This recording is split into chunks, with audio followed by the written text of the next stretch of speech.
managed a human crisis unlike any that we've experienced in the last 5 years. One side has too much, the other side necessarily opposed. We've done a lot of things to create the imbalances that we have today. COVID-19 has laid bare the systemic social inequity. Addressing these larger problems must become our priority. We have to make sure that the economy actually works for the people. It's not just about growth sake, but how we share prosperity. It is not sustainable profit. It is profit through sustainable. We have to reskill our people to be successful. And if they're more prosperous, the companies prosper. The most important education, Technology creates opportunities so that people are able to move to these streets. It's not about knowing that we are in an emergency. It's about choosing to take action. The science of need to support renewable energy. The science is very clear to us that the sustainable path is more attractive. We can focus on the short-term benefit, or we can look further to solve bigger issues. We need unprecedented collaboration to create systemic change. It means redesigning the instruments we currently have. On a completely different trajectory and doesn't leave anybody behind. We are one community. We have to remember that.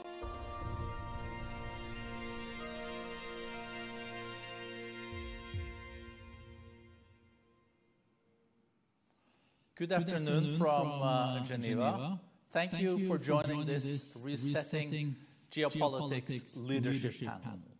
This is the fifth day of the Davos agenda and is really focused on advancing global and regional cooperation. Last year was filled with immense uncertainties, let's face it. But one thing was made clear. Global cooperation is not a luxury, it's a necessity. COVID anywhere is COVID everywhere. And yet, at the very moment that we need deeper collaboration, we have seen competitive instincts threaten to overtake cooperative mindsets. Indeed, this past fall, UN Secretary General Antonio Guterres said the world essentially failed when it came to cooperation, unity, and solidarity. That's quite a tough message. And at such a critical and challenging moment for the world, I'm really proud that we have such a distinguished panel here to explore how we can strengthen global cooperation to ensure we exit the pandemic in a stronger position than we entered it. Joining us are Minister Kono Taro, the Minister in charge of Administrative Reform and Regulatory Reform of Japan, but also previously Defense, Foreign Minister, Kang Kyung-hwa, the Minister of Foreign Affairs of the Republic of Korea, His Highness Prince Faisal bin Farhan Al Saud, the Minister of Foreign Affairs of Saudi Arabia, Retno LP Marsudi, Minister of Foreign Affairs of Indonesia, and Fu Ying, Vice Chairperson of Foreign Affairs, Committee of the 13th National People's Congress, People's Republic of China. So we have a great panel, and we have a lot to discuss. Maybe start with you, Minister Kono Taro, first. Good to see you. We know that currently you're also in charge of the whole COVID pandemic situation and handling it in Japan. Still, the numbers are very, very low. You come out of this in a very strong way, but no, it's all about vaccination, and we're seeing a lot of vaccination nationalism in the world. Are you concerned that also this COVID-19 crisis can lead to less global solutions, even if many of the challenges we're faced with, being climate change or pandemics, don't know any kind of borders, we'll then end up in a result where there's less multilateralism and more national focus, or are you an optimist? Well, thank you. Good evening, everyone. It's 18 evening in Tokyo. I'm sitting in my parliamentary apartment. I just finished the dinner. And now I'm in charge of delivering vaccine to 120 million Japanese people. And I'm a little worried about the current situation. when COVID-19 hit everyone in a big way, we had been concerned if there might have been some disruption in delivering foodstuff or importing oil, natural gas, and other source of energy. We were quite concerned because we heavily rely on import of foodstuff and energy. But thanks to everybody, it didn't happen. We have been able to import foodstuff, energy, and other essential stuff. Although, yes, there was a problem getting masks sometime last year, but it was a very short disruption. So I was very confident about the global supply chain of vaccine. But now I'm a bit concerned that EU has announced that EU may block the export of vaccine produced in Europe until sufficient amount is provided to European people before they allow any export to the third countries. We are planning to import vaccine produced in EU to Japan, and the other type of vaccine produced in United States sent to Europe for packaging, and then we import the viral to Japan. And now we are concerned that two types of those vaccines may be blocked in Europe. We never suspected that. So I'm very concerned some government may try to be more nationalistic. It is understandable to put their own people first, but we are living in on the same planet, and the supply chain now goes global. And it is not wise to start disrupting this global supply chain in one way. Then it could lead to some kind of retaliation, and we could end up trying to produce everything in own country, and that is not economical, and many countries that is not possible. So it is time for the leaders of the states to sit down and have online conversation how we can solve this vaccine problem. We need a global vaccine strategy to deliver necessary vaccine to those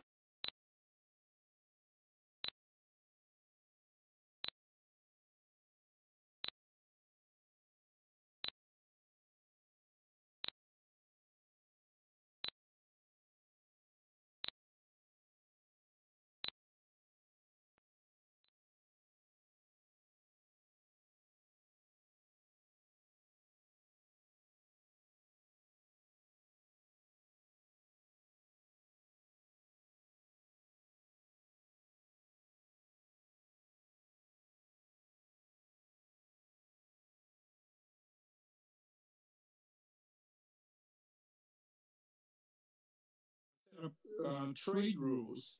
So we are just about to see some nationalism coming up, and the leader could turn inward to solve the domestic problem and put people in other country in down the line. So we are living in the same planet. We need to tackle the climate change together.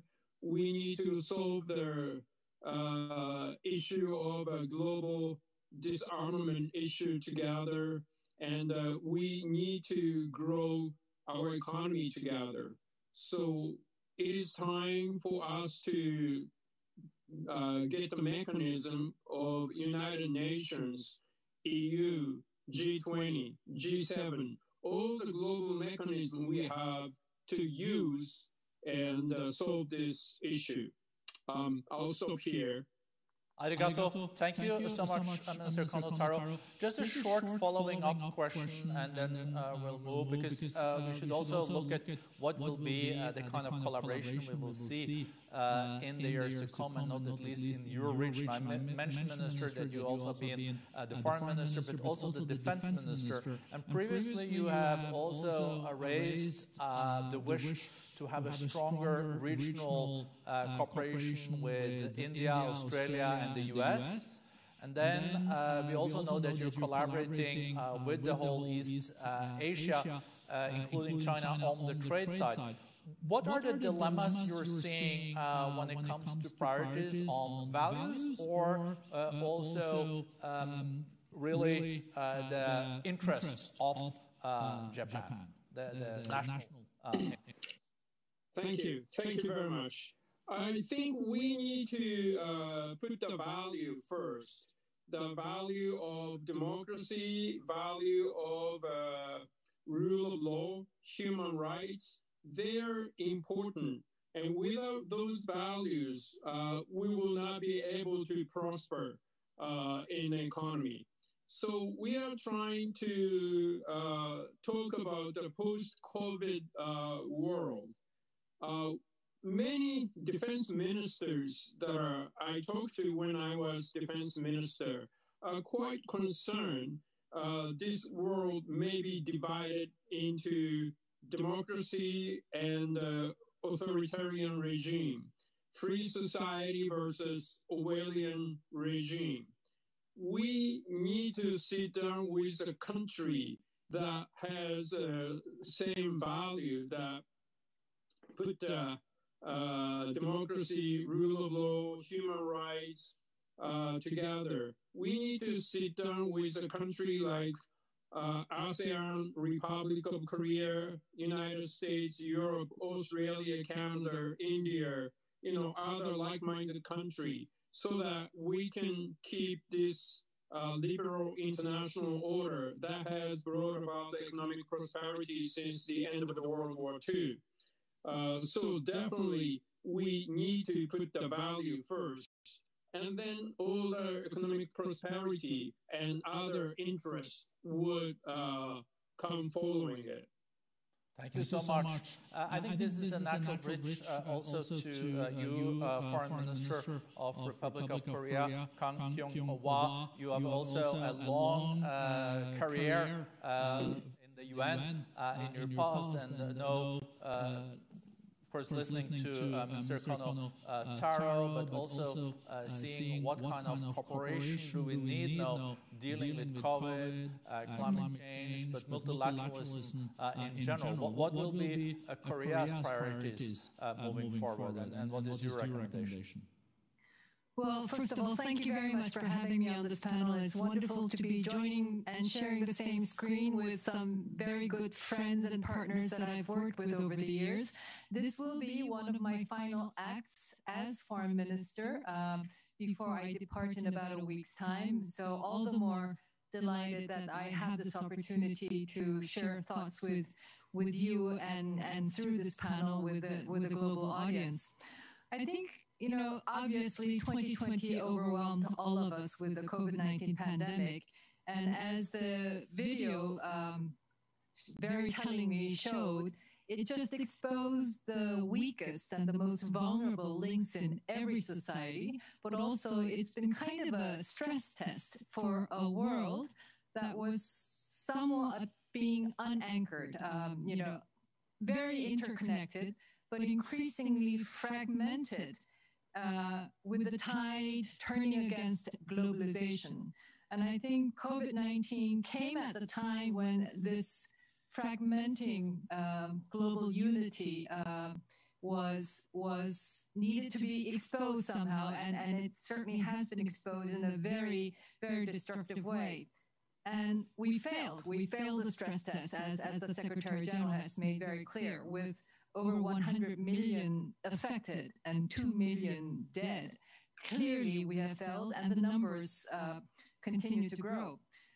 In hindsight, I think there are lots of lessons to be learned and perhaps things we could have done differently to save more lives. And perhaps it's excusable that we didn't know better about the novel virus or how to respond to it because it was novel. It was an unknown quantity when it struck us. But one thing was very clear from the very beginning in the early weeks, that the virus travels across borders, knows no borders. The global community is in this together. And unless the whole world is safely protected from the virus, no country, no people will be fully safe again.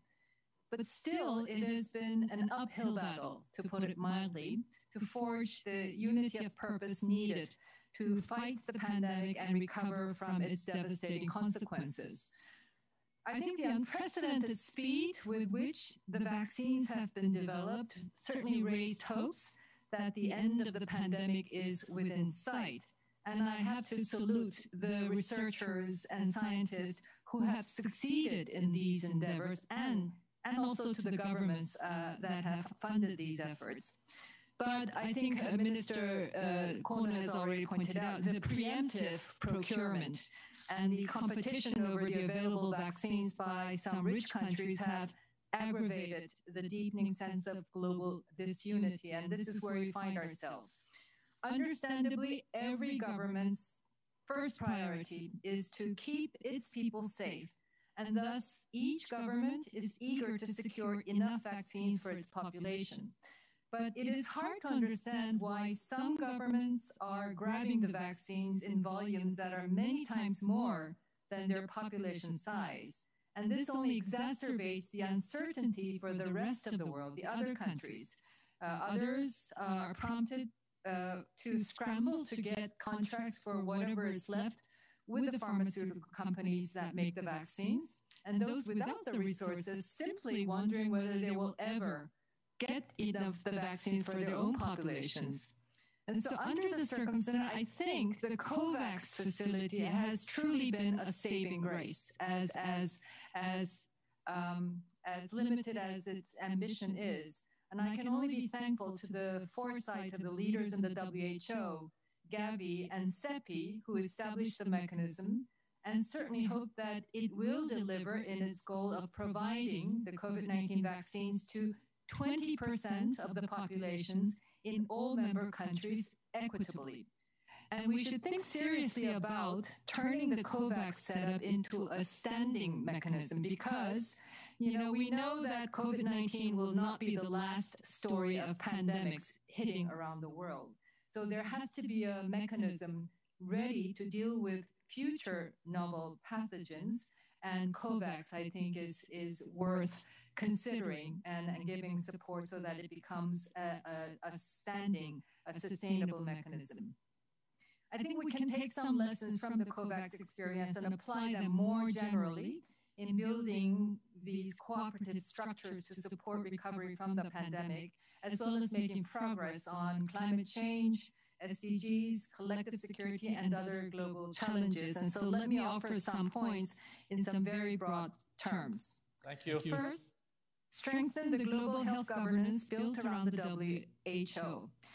The review by the Independent Panel for Pandemic Preparedness and Response of the performance of the WHO and member states has made an interim report of its findings, and the shortcomings of the WHO setup has been made very clear. What needs to be done, the reporting obligations of member states need to be strengthened, and the WHO more empowered to demand that information from member states. If we are to avoid the uncertainty and transparency and distrust that had hampered the global response to COVID-19 in the initial months. And the goal has to be to ensure full information sharing, full transparency among scientists and medical professionals and disease control authorities around the world, and for their advice to be the basis on which governments make their policies and control measures. Secondly, tackle fake news and disinformation. Throughout the pandemic, infodemics, in the words of Director General Tedros, has had a very corrosive influence on efforts to contain the virus, fueling fear, distrust of science, and hatred of others.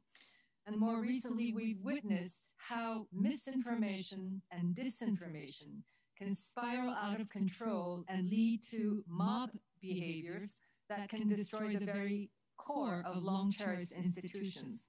So it is not enough to encounter one fake news with a fact check and correction, one misinformation plot with an investigation and criminal charge, although such a vigilant response must be pursued in every case where possible. But what is called for, I believe, is visible, persistent leadership to re-establish fact as the basis on which judgments are made and truth is sought. It's been a few years since one Western publication called this the post-truth era, and I think we've become too used to that. It wasn't clear if this was meant as a cynical description of our age, of an age of too much information through too many sources and too many media, making it very difficult to discern fact from fiction, objectivity from subjectivity, or an alarming wake-up call to the degeneration of social debate and governance that is gradually being untethered from facts and evidence. But either way, I think responsible leadership at all levels should make concerted efforts, individually and collectively, to arrest and reverse this post-truth climate. And I think the role of global leaders, such as Secretary General, such as the Director General, and top leaderships of individual governments, the importance of that role in this regard cannot be overemphasized. 3, strengthen the multi-stakeholder approach. The COVAX facility, which indeed is a multi-stakeholder approach, has brought together governments, international organizations, researchers and experts, private charities, and private companies in search of solutions that are beneficial to all. And this should also be, and to a certain extent already is, the approach in tackling climate change, SDGs, and other global challenges. For example, I think in climate change, in many countries, private companies are way ahead of governments in their ambitions to go green. For example, the RE100 initiative, i.e. Renewable Energy 100%, is gaining impressive ground in many countries, including in my own.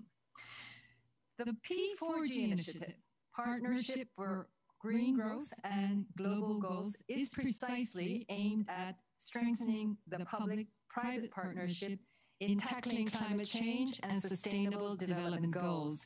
And Korea will be hosting the second summit meeting of the P4G in late May. And this, coupled with the ambition of the new Biden administration to hold a climate change summit, we hope this to be a vital stepping stone to a successful outcome at the COP26 in Glasgow later in the year, securing bolder, more ambitious commitments to curb carbon and other greenhouse gases under control. And 4, each country must take responsibility to restore multilateralism. The decisions of the new U.S. administration to return to the Paris Agreement and the WHO has been widely welcomed around the world, especially by countries like Korea that have been beneficiaries and advocates of multilateralism.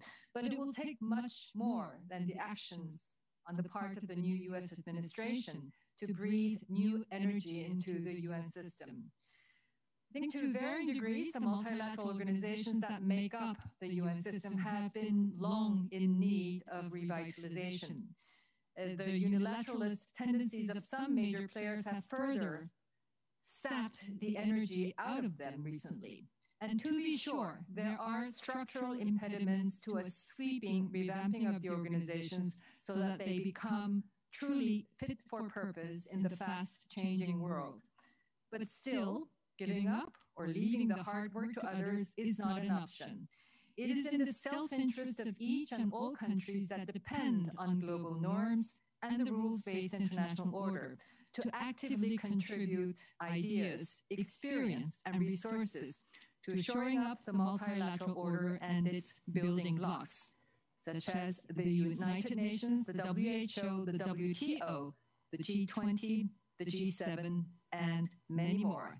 And in closing, as I prepare to leave my post, I am very assured that my government will remain at the forefront of these endeavors. Thank you very much. Well, thank you so much, and thank you for the impressive job you've done in the years where you had this portfolio of foreign minister. We're so privileged to have you here during your last week, Minister, and we know that you will also be doing a lot of exciting things in the future. I'm now turning to His Highness Faisal Al Saud, Foreign Minister of Saudi Arabia. We know there's a lot of interest always to the Middle East. We know that there's also been a lot of positive development in the regional cooperation in the GCC in the last month. Gulf solidarity is one of the terms that have been coined, and maybe you'll share with us, Your Highness, what you see for the years to come when it comes to GCC cooperation, but also if something from that cooperation is applicable to the rest of the world. And I also have to remind everyone that we have now used half an hour on two of our speakers, so we have 15 minutes left, so we have to really show solidarity with each other. Your Highness. Thank you very much. Glad to be among you today to discuss this important subject.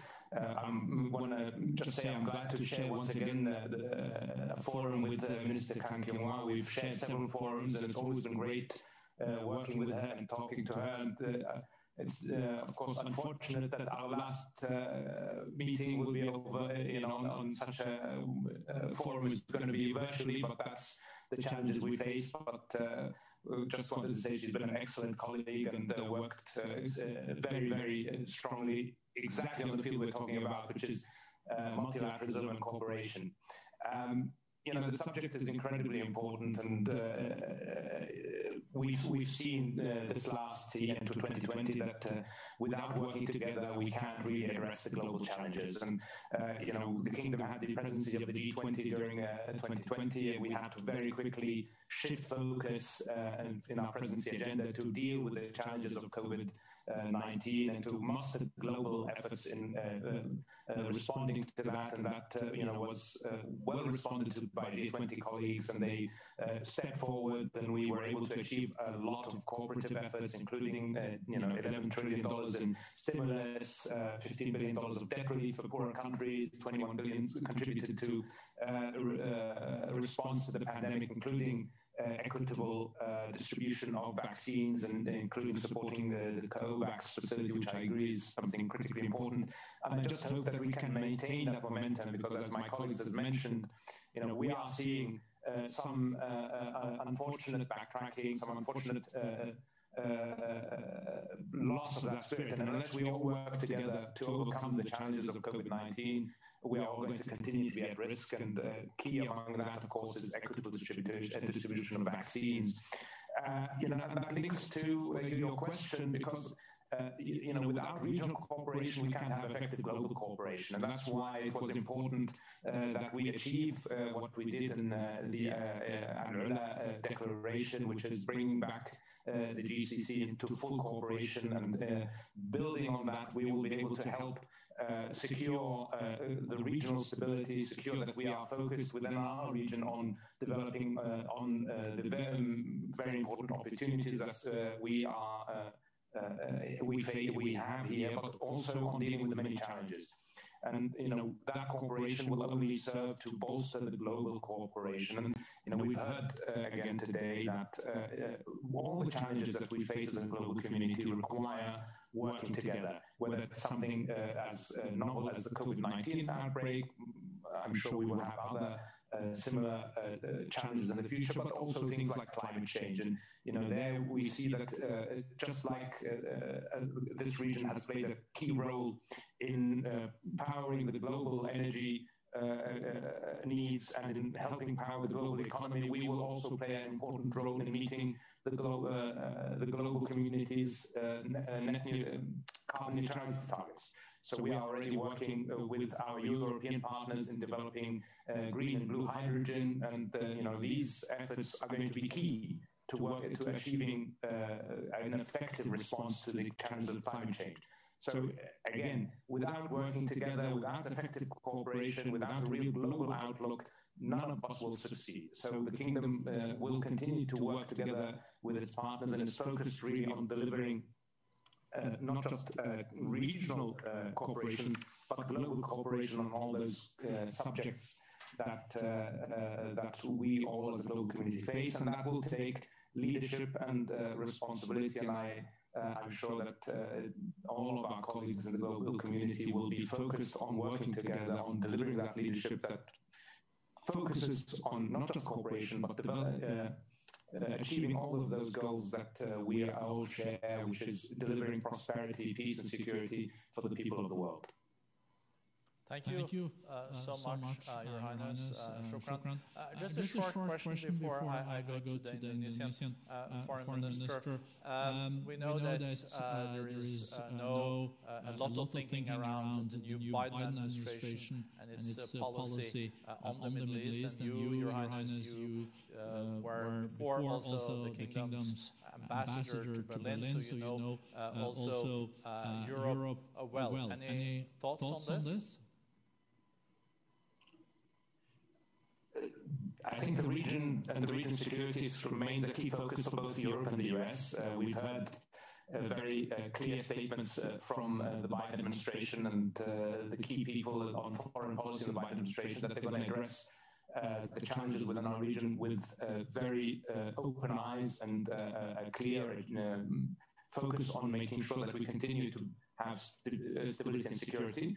We're of course going to have a dialogue about the various regional challenges, not least Iran's destabilizing activity and its wrapping up of its nuclear program. And we are quite confident that we're working with the US and our European partners, we will be able to overcome these challenges. In the end, we see these challenges as posing a risk not just to the region, but to the global community and global prosperity. And really, what our hope is that we can move from these the focus in our region on security issues and on challenges of a military nature to really focusing on how can we be part of delivering global prosperity, global innovation, and being a driver of those elements. And I think that's something that both the US and Europe agree with us on. So we will work very closely with our partners to deliver that. Shukran, Your Highness. Let's now move to Retno Marsudi, Minister of Foreign Affairs of Indonesia. And Minister, you also one of three co-chairs in the whole COVAX initiative with Gavi. And thank you for your leadership on this and global vaccination. You listen to your colleagues here, and there has been different perspectives on how we can secure also multilateralism and cooperation in the post-COVID world. Indonesia, largest Muslim country in the world when it comes to population, also situated in a very interesting geopolitical and security context. So, Minister, your thoughts. Right.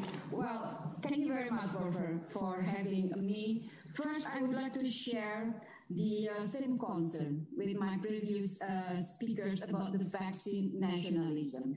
And thank you, Taro, for mentioning about ASEAN. Kungwa, thank you for mentioning about COVAX facility, and Faisal, congratulations for your leadership in the G20 last year. Borja, 2 days ago, I co-chaired the COVAX AMC engagement group together with Minister Karina Cole of Canada and Dr. Lia Tadese of Ethiopia. It was attended by more than 400 participants, I think almost 500 participants. Through COVAX facility, the AMC 92 economies could obtain up to or hope to obtain up to 20% of their population. And during the meeting, we discussed various details in preparation of equitable and fair access to vaccine for all to take place. Equitable and fair access to vaccine for all countries is a very important issue. It is not only important for developing and least developed countries, but also important for developed countries and for the world. We recover stronger if we recover together. So, colleagues, I'm very glad that the principle of equitable and fair access to vaccine has received strong support from all of us. And to ensure its implementation, I believe there are three main issues. First is the availability of vaccine.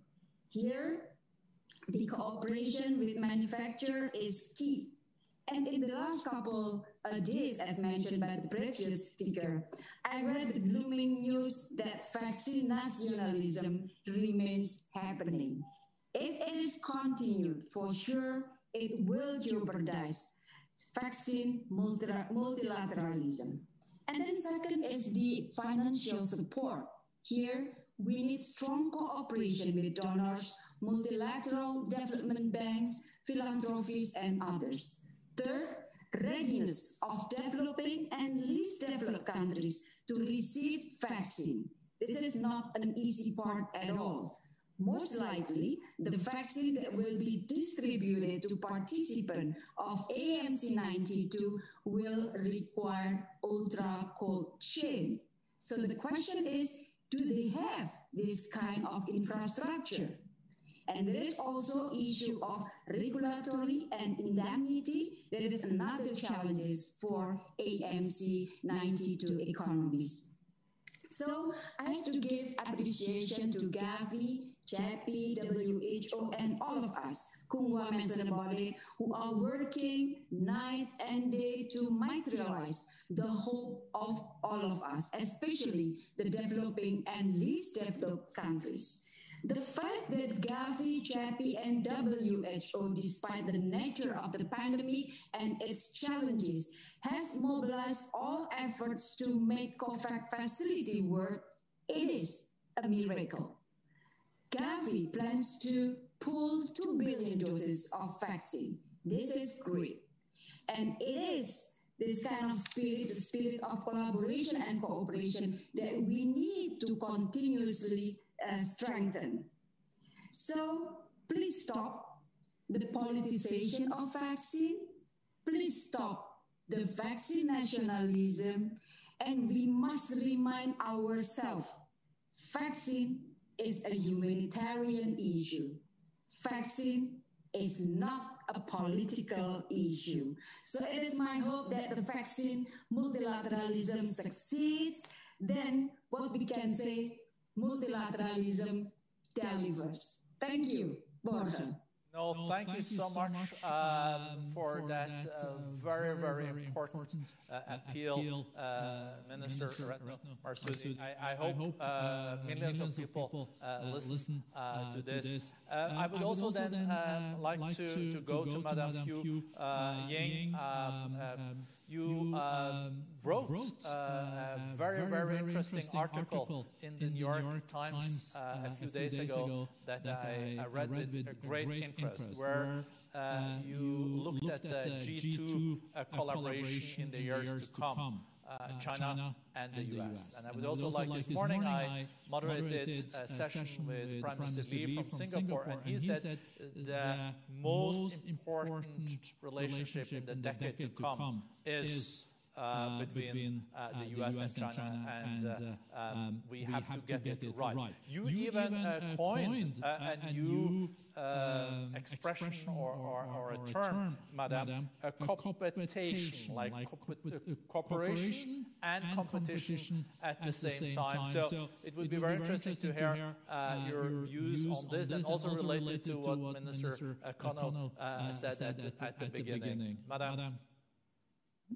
Thank you. Thank you very much.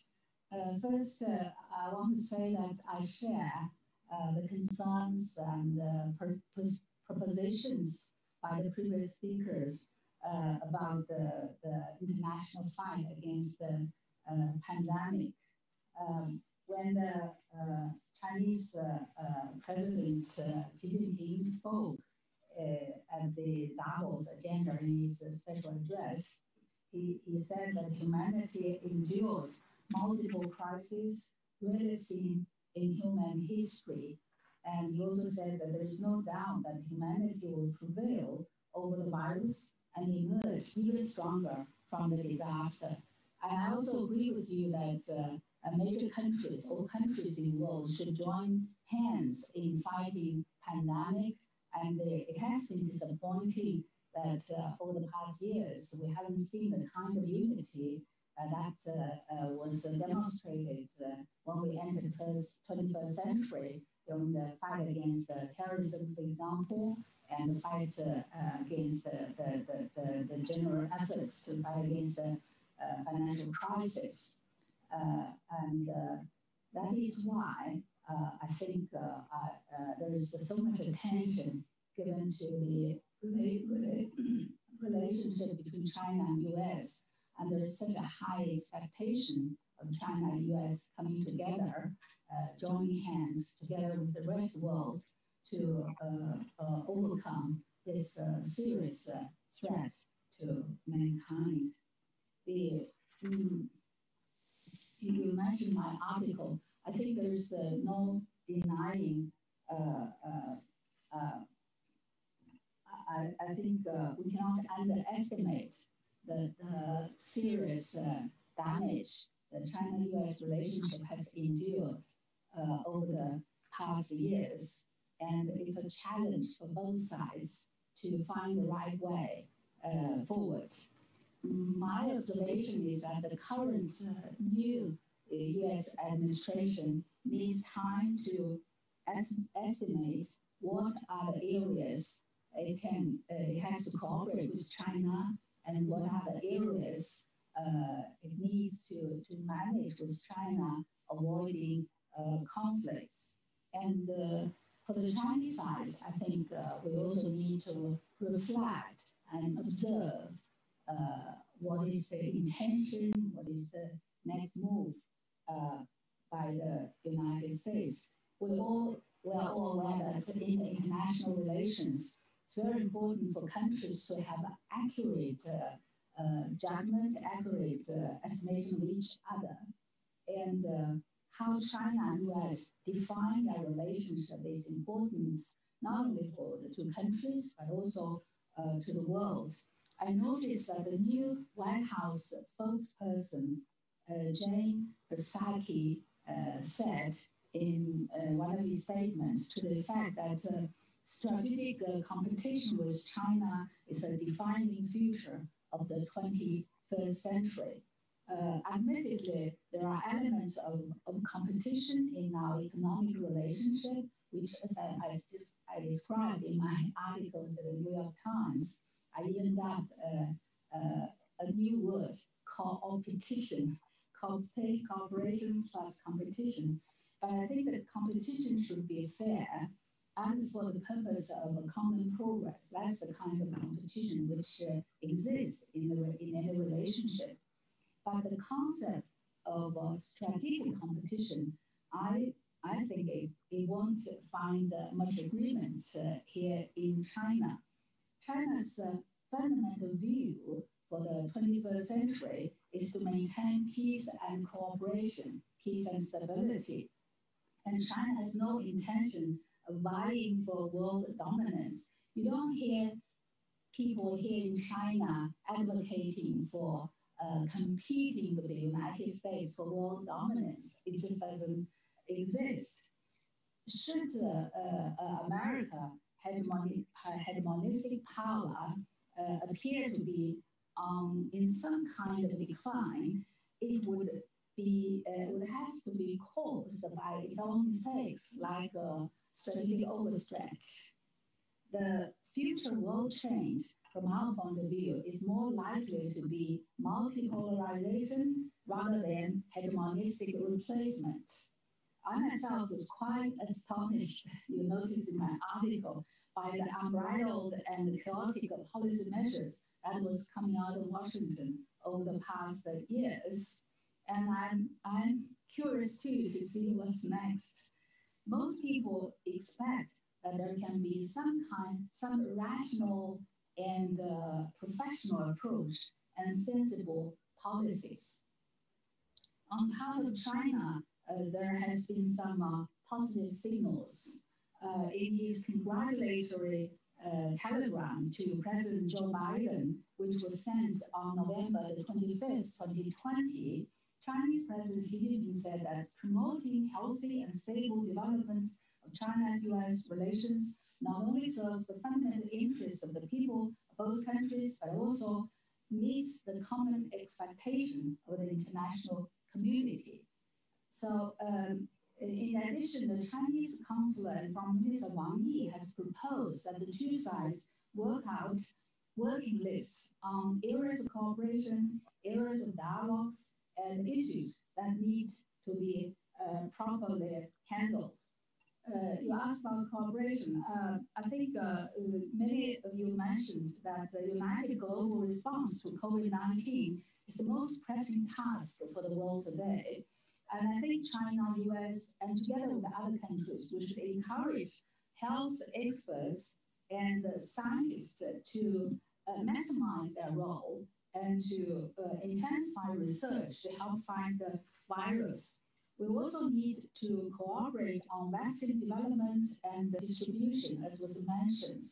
And we should also coordinate policies on such issues as cross-border traveling, on global norms regarding the measures, the efforts we're taking against the pandemic.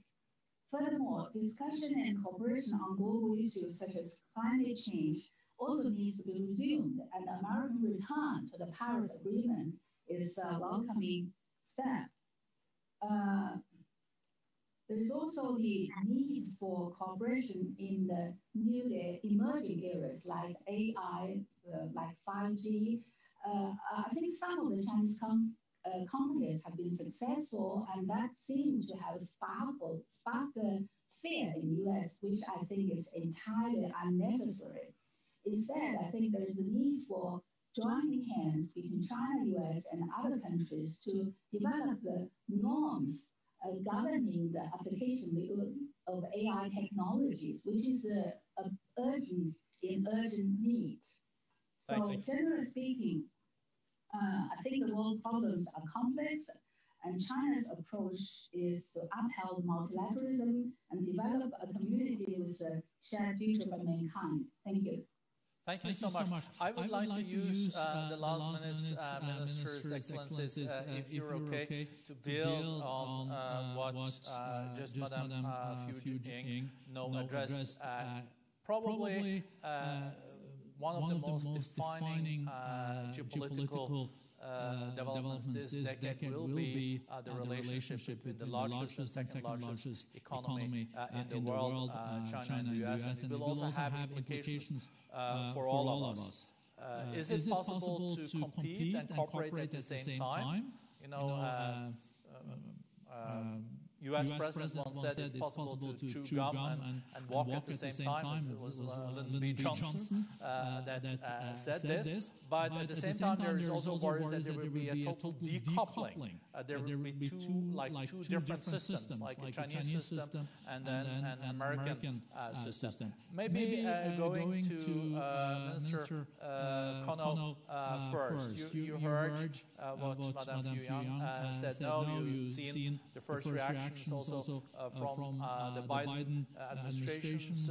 Japan is one of the largest FDI investors in China, rely a lot on trade with China, but at the same time you also said you're very supportive of this alliance of democracies. Short comment from you, then I'll go to Korea and then to Indonesia and then to Saudi Arabia. Mr. Kono. It's the biggest difference between now and during the Cold War is Soviet economy was quite independent, but the Chinese economy is quite integrated into the global supply chain. So we definitely have to work together, and we definitely have to manage the situation. That's for sure. But it seems to me that there are two different values, and we really hope that we shouldn't separate this liberal international order between two camps. So we recognize that some countries have a different political system, but if we can share the value and if we can manage the situation, I think we can save the planet. No, thank you.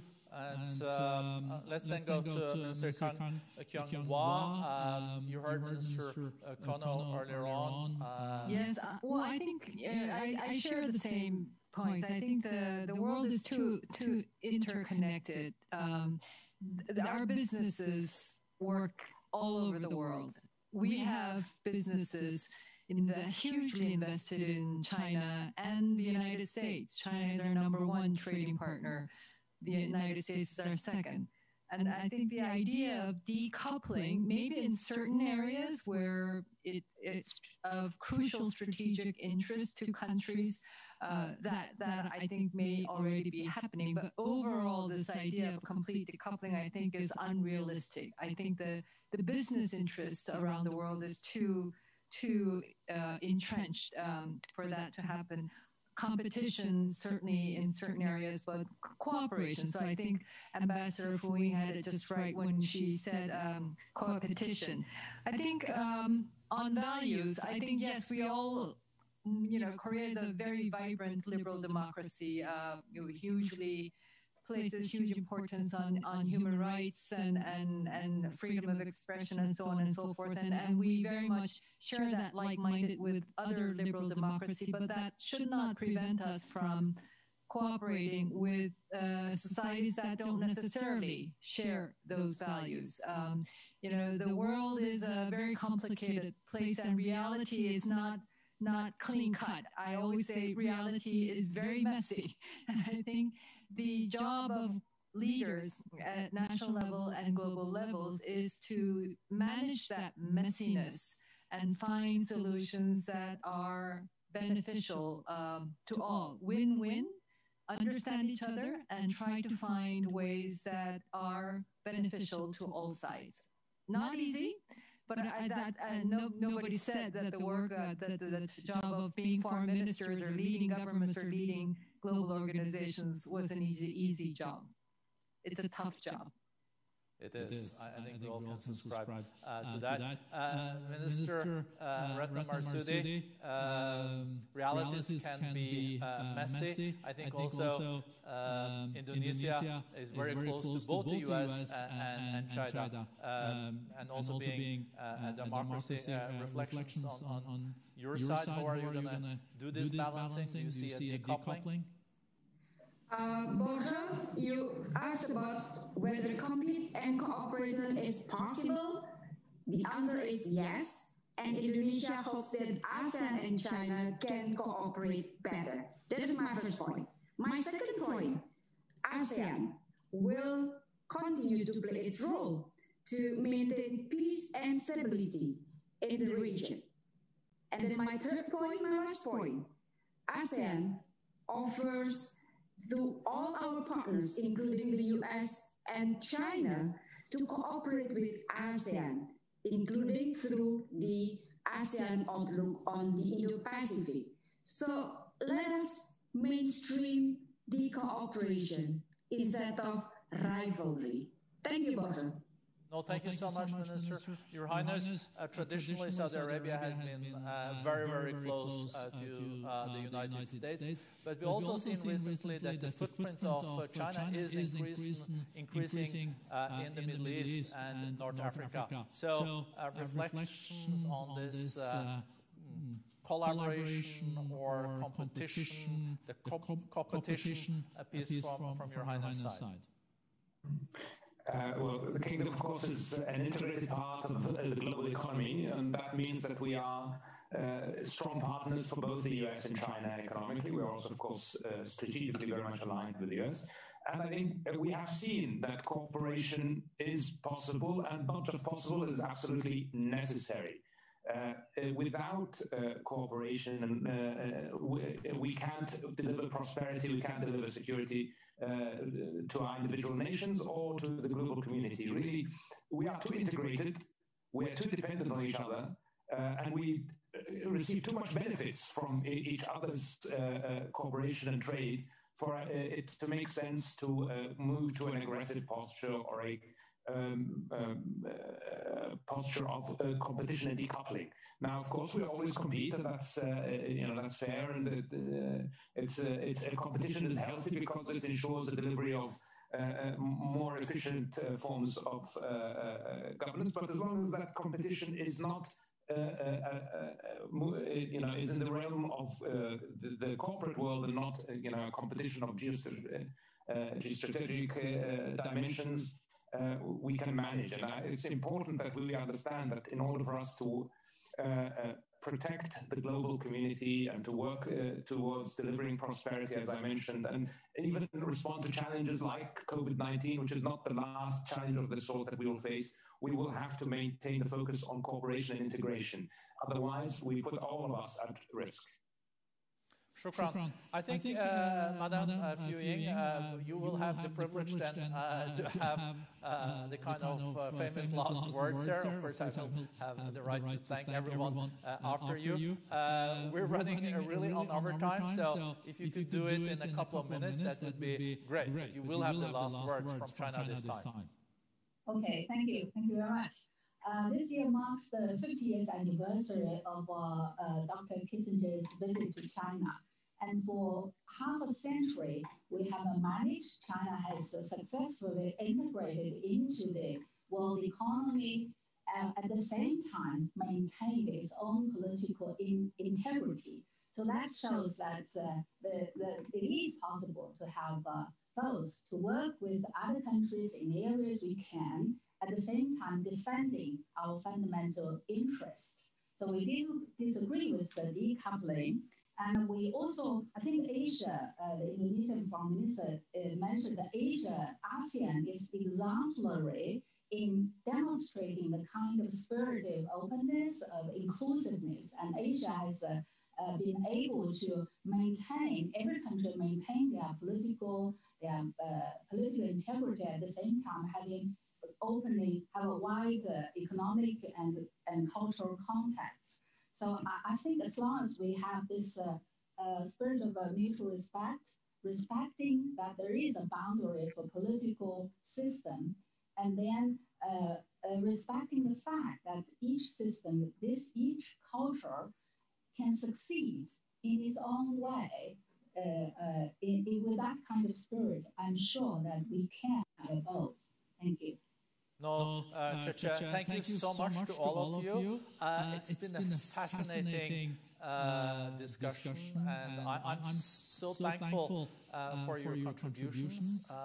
It is such an excellent panel, and of course a special thank you to Minister Kang Kyung-hwa, since it's only 1 week left being Foreign Minister. But I can assure you there is also life after being Foreign Ministers. You know, the former Norwegian Prime Minister Kåre Willoch once said to me, it's much nicer to have been Prime Minister than being Prime Minister. So on that note, and I'm also sure that the discussion about the G2 China-US relationship, we will have ample time to come back to in the coming decade, and I hope I can also invite these panelists again on that topic, but also other extremely important topics like the fight against the pandemic and also how to strengthen global cooperation. Thank you so much from Geneva, and good night to you in Asia.